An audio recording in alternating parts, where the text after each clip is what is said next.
71 years old, and I'm finally saying something out loud that I spent most of my life carefully avoiding. I didn't ruin my life with one terrible decision. I wore it down quietly by not speaking when it mattered.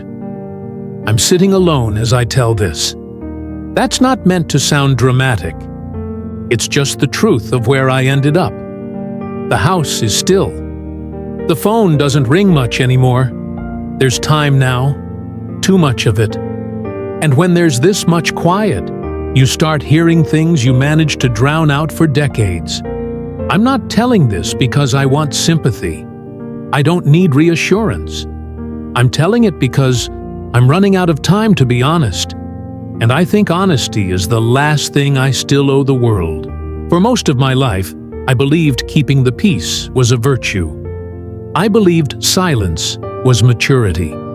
I believed difficult conversations could always wait until things settled down. And somehow, things were always busy enough that I never had to sit across from someone and say what I was really thinking. In my 20s, I was proud of how easy I was to get along with. I didn't argue much. I didn't rock the boat. If something bothered me, I swallowed it. I told myself that was what adults did. I told myself I was being reasonable. I had a steady job, nothing glamorous. An office, a desk, a clock on the wall that told me when to arrive and when I was allowed to leave. I showed up every day. I did what was asked. I went home tired and told myself that was just life. I married young. She was kind, thoughtful, a little sharper than me, more willing to say what she felt. I admired that about her. I also depended on it. When something was wrong between us, she would bring it up. When something was wrong inside me, I stayed quiet and waited for the feeling to pass. I told myself it was better not to argue. I told myself love meant compromise, and compromise meant letting things go. But I didn't really let them go. I stacked them somewhere inside me and pretended they weren't taking up space. There were moments when I felt a tightness in my chest during dinner conversations, times when I wanted to say, "That hurt," or "I need something different," or even just, "I'm not okay." Instead, I'd nod. I'd change the subject. I'd go wash the dishes. Years pass quickly when you live like that. You don't notice them leaving because every day looks roughly the same. Work, home, weekends, obligations, a sense that you'll catch up with yourself later. We had children. That changes the rhythm of everything. Suddenly, there was always a reason to postpone hard talks. They're too young. They're tired. We're tired.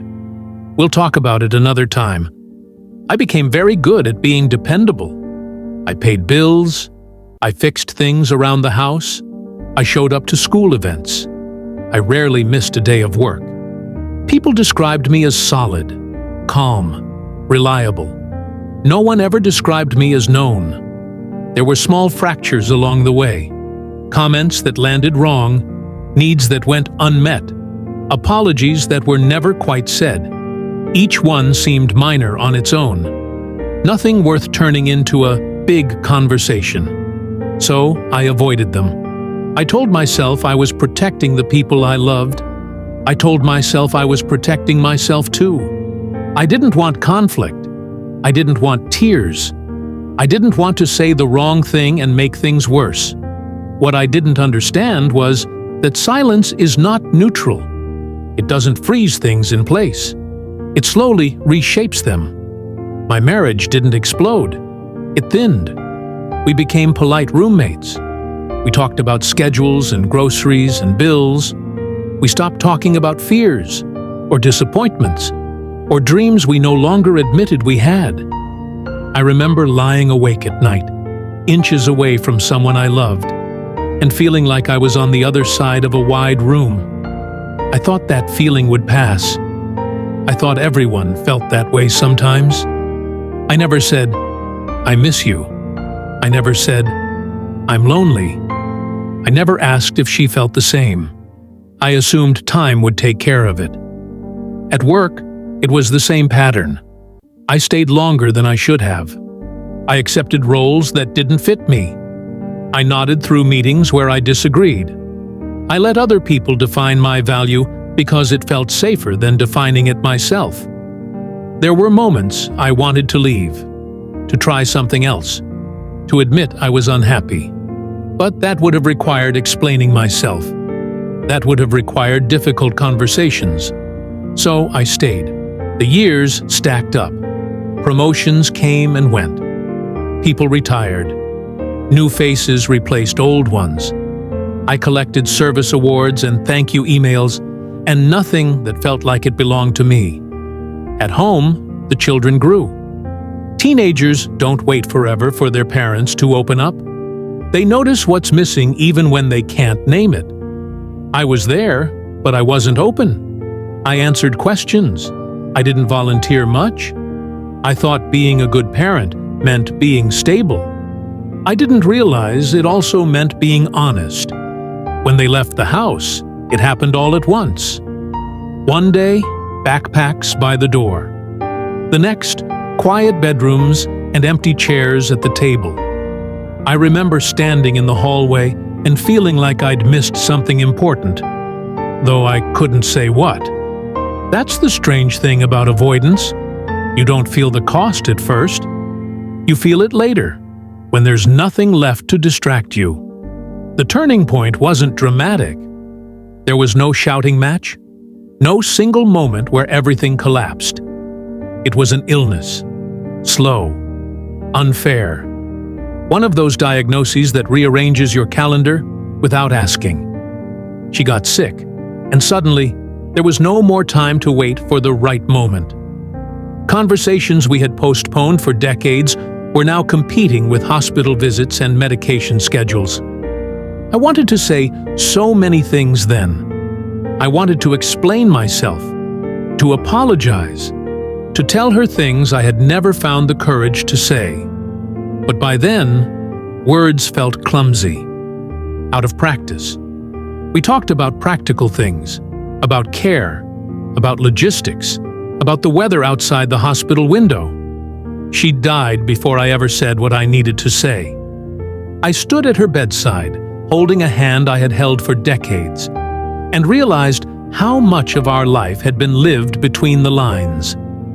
How many chances I had let pass because I thought there would always be another one. There wasn't. After the funeral, people checked in, for a while. Then life pulled them back to their own routines. That's how it goes. I don't blame them. What surprised me was how quiet my own mind became once there was nothing left to manage. No one left to avoid conversations with. No more deadlines. No more excuses. That's when the weight settled in.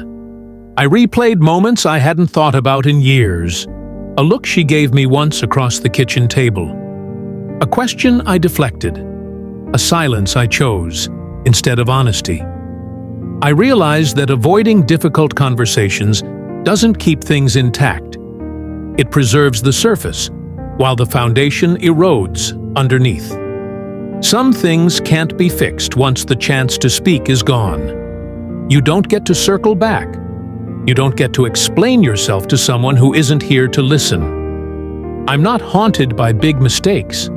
I'm haunted by ordinary moments where I chose comfort over truth. Now, at 71, people see me as calm, quiet, easygoing. They don't see the effort it took to maintain that image. They don't see how much of myself I edited out to keep everyone else comfortable. I don't have many regrets about what I tried. I have regrets about what I didn't say. I wish I had understood that discomfort is temporary, but silence can be permanent. If you're listening to this, I won't tell you what to do. I don't have instructions. I only have a life behind me and fewer days ahead than I once assumed. What I wish I had known is that difficult conversations don't get easier with time. They get heavier. They gather weight as years pass, and eventually, they become almost impossible to lift. The things you don't say don't disappear. They wait. They wait until the person you needed to speak to is gone, or until the relationship has thinned so much there's no space left for honesty, or until you're sitting alone in a quiet house, finally brave enough to speak, with no one left to hear it. I thought avoiding conflict made me kind. I see now it often made me distant. I thought staying silent kept me safe. I see now it kept me unseen. There are people who loved me and never really knew me. That's not their fault. I still have moments of gratitude. I had a life. I had people. I had love, even if I didn't always know how to meet it properly. I'm not bitter. I'm just clear. The clarity comes late, but it does come. If this meant something to you, sit with it for a moment. Not to fix anything, just to notice what you've been postponing. I don't know how much time I have left. None of us do. I wake up every morning now aware that the day matters, not because it's productive, but because it's honest. I can't go back. I can only speak now, while I still can. That's what a life of avoiding difficult conversations leaves behind. Silence. And the understanding of what it cost.